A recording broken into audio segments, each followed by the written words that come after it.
Willie Waffle here with us on this Friday morning, talking movies for the weekend. If you're looking to get out and check something out, we'll see what Willie has to say about the new releases. Hi, Willie. Well, hello, and this is the weekend for movies for people who don't like basketball.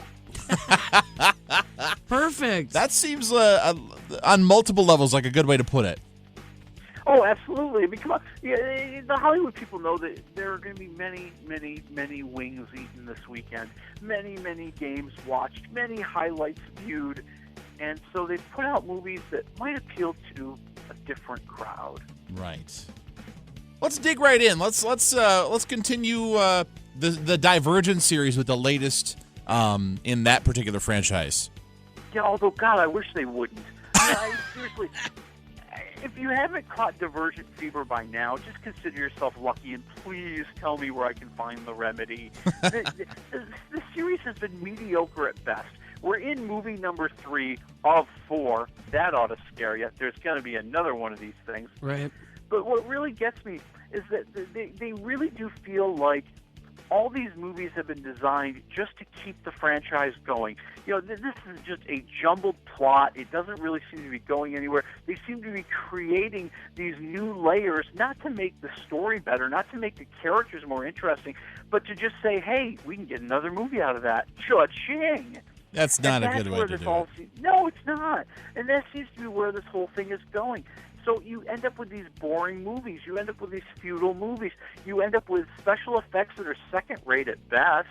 You end up with action scenes that are moving at a turtle's pace. I mean, there's nothing thrilling about any of these action scenes in this movie. And it just makes me hope this is the beginning of the end for the teen dystopian post-apocalyptic movie genre. And I know it won't be. Of course not. No. But I'm saying half a waffle for Divergent-Allegiant, or the Divergent series, Allegiant, or the Divergent series, Allegiant Part 1, whatever they're calling this one. Oof, half a waffle. Yikes. Ouch. Well, let's shift gears into Jennifer Garner's latest movie, Miracles from Heaven. Yeah, and this is actually based on a true story. It's Jennifer Garner as this Texas mom who's dedicated to her husband, she's dedicated to her 3 girls, and she's dedicated to Jesus. And when her middle daughter comes down with a very serious, mysterious digestive issue that threatens her life, the family's torn apart. And this poor little girl's going through the kind of pain that no human being should ever go through. And then there's an accident. And suddenly, she's cured. And when the little girl explains why, people aren't really sure how to take it. They're not really sure if they want to believe this. And that's what the movie is. It is truly a massive story about faith. It's a massive story about what do you believe in the face of horrible circumstance? What do you believe when everything's going wrong? What do you believe about what's waiting for us on the other side? If you're not comfortable with that kind of movie, Divergent's playing down the hall. You can go see that one. But I think this one is a very emotional movie. Yeah, it's a little bit slow. It's got lots of filler. But the little girl is so great. And Jennifer Garner, I think, is strong. I'm going to say 2.5 waffles. Wow. For Miracles from Heaven. All right, so the one to check out of the two, if you're looking for just a good movie in general, without regard to what genre it is from. Yeah, well, listen, if you don't want to talk about God, this is not the movie for you. And that's fine. That's your choice. There's plenty of other movies out there. There's plenty of other things to do with your entertainment dollar. You do those. There you go. Willie, what's going on DVD this week? Well, we've got a movie that I was really excited about. One of my favorite movies of last year, The Big Short. The true story of how these outsiders, these outcasts, these loners all saw the massive economic meltdown coming and made a ton of money off of it. But maybe they don't feel so good about that. And that's what's really amazing about the movie is kind of that writing, where these guys are going. When they get into it thinking that, they're going to score a lot of money, they're going to be rich beyond their beliefs, and then they start to realize, hey, us making a lot of money means there's a lot of pain in America. There's a lot of people who lost their jobs and lost their homes, and they feel some guilt about that.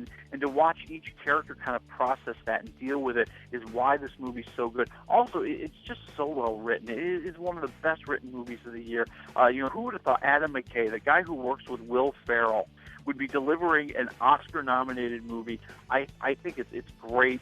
It gets a little bit too cute for itself at times. I think it's a little insulting at times. Kind of like using big, massive superstars to try to explain complicated economic theories because, well, you're not paying attention unless it's Selena Gomez, or you're not paying attention unless it's Margot Robbie in a bubble bath. I thought that was a little insulting to the people who'd be looking out for this movie. But The Big Short, I'm going to say 3.5 waffles. All right. Wow.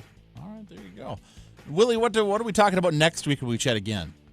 Next week, we are talking about a movie that we've been waiting for a long time, a controversial movie, a movie that's going to be debated here, there, and everywhere. Batman versus Superman. DC trying to jump on the trying to start up what Marvel did with the Avengers, basically. Right. They're trying to start the League of Justice, or the Justice League, right, whichever one you want to call it, the Justice League. Yep. And they're trying to introduce all the characters from that Justice League universe. We're going to meet Wonder Woman. We're probably going to meet Aquaman. We're going to see a lot of things kind of developing in this movie with the hope that every year, kind of like you've got Captain America, then you've got an Iron Man movie, then you got an Avengers movie, then you got a Thor movie. They want to do the same thing. I guess we'll see how things start off. Well, yeah, it really does start with this battle. Yeah, with Batfleck. Batfleck, who I think is going to be the good part of the movie. Wow. I'm more worried about Henry Cavill as Superman. Wow. I guess we'll have to wait and see. As we talked a little beforehand, we have Cavill as a known quantity. We've seen him as Superman before, but we've seen bits and pieces of Ben Affleck as Batman, so I'm curious. I think you're going to love it. All right. We'll have to see. We'll have to see. In the meantime, Willie, you have a fantastic week. We'll talk about that next Friday. All right. Talk to you next week.